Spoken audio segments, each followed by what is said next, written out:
Les centres fermés, c'est fait juste pour détruire la personne, pour briser vos rêves, pour briser vos attentes.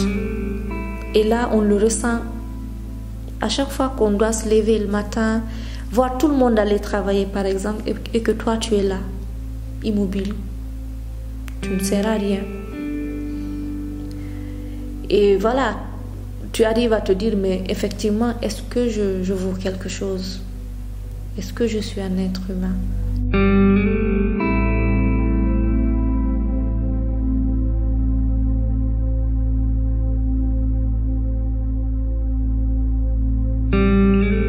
Or, ces lieux concentrent évidemment à la fois une violence symbolique, une violence institutionnelle et une violence physique extrêmement importante, et il est donc d'autant plus important au regard de ce manque de transparence et ce peu de visibilité d'aller voir ce qui s'y passe, et c'est le boulot, c'est le travail que réalisent les différentes associations visiteuses de centres. En tant que visiteurs, nous sommes témoins de traumatismes, de beaucoup de traumatismes humains.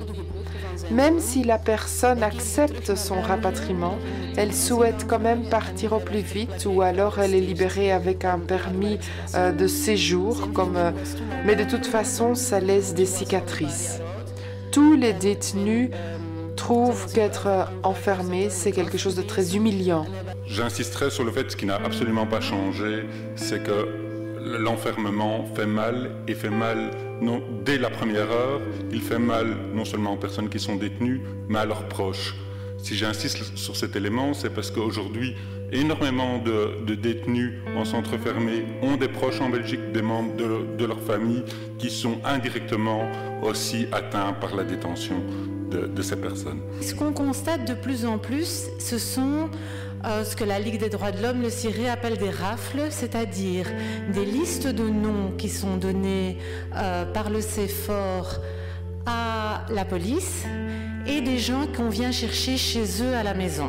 Un gouvernement peut avoir le droit de mener une politique stricte vis-à-vis de ses frontières, vis-à-vis des gens qu'il estime qu'ils n'ont pas droit de résider sur le territoire. Mais tout ça doit se faire d'une part avec des balises. Nous pensons par exemple, c'est pour ça que j'en ai parlé, l'interdiction de principe du fait qu'on mette des enfants en centre fermé est l'une des balises, mais surtout en toute transparence. Parce que si l'opinion publique, qui est un acteur essentiel, c'est l'opinion publique qui se fait une opinion et puis qui élit des représentants qui vont développer une politique. Si l'opinion publique n'a pas les moyens de se rendre compte si la proportionnalité est au rendez-vous, alors on a une carence démocratique.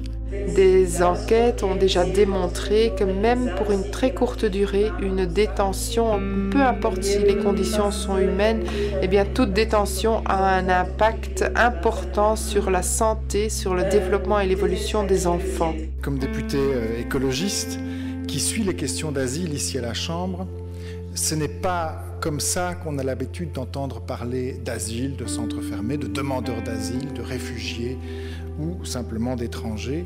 C'est dans des mots beaucoup moins, d'abord justes, beaucoup moins feutrés, et je dirais même franchement beaucoup plus racistes, surtout depuis que nous avons Theo Franken à la manœuvre.